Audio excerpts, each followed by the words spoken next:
These past couple weeks, Canadians have been calling on their government to do a whole lot of things. And I'm going to wager that one of those things they've been asking for has not been to call for the implementation of a carbon tax. In fact, I'm going to imagine that only the most ideologically persistent of carbon tax fans have even thought about this darn thing the past few weeks. Why? Well, because we've gotten our priorities straight. We're seeing right now what matters in this current moment. Things like shoring up the economy from destruction, making our healthcare system as strong as it can be, protecting the elderly, the most vulnerable, people with pre-existing conditions. Something like the carbon tax, it's a frill, it's an idealistic sideshow. Obviously, it is not something to be focused on right now, for a number of, I think, pretty self-evident reasons.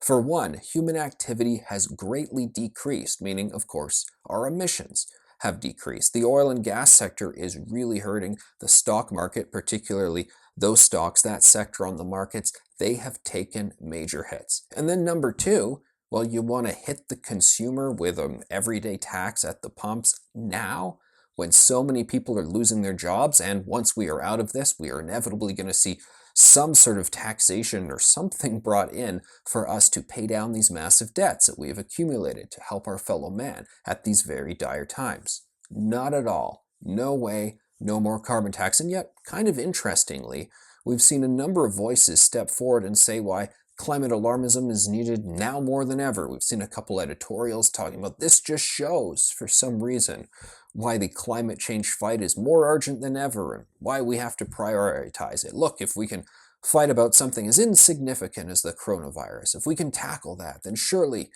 we should then rise to the occasion tenfold from what we're doing now to battle climate change.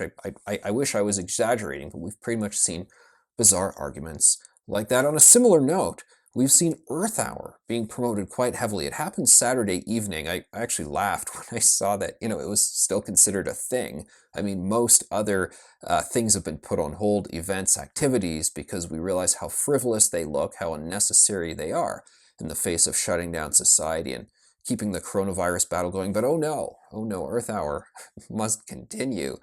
Wow. And we see that the Earth Hour and World Wildlife Federation and all the different groups that promote it said now more than ever, Earth Hour is important at this time. So it should be self-evident to most that these climate change priorities, particularly the carbon tax, are not things we should be focusing on right now. But sadly, some of the chatter out there tells us that some minds are still very wired in that direction. But for the rest of us, one thing we're going to have to say to governments once we slowly start getting back to normal is, can we just say goodbye to that pesky carbon tax? Because now more than ever, we can't afford it.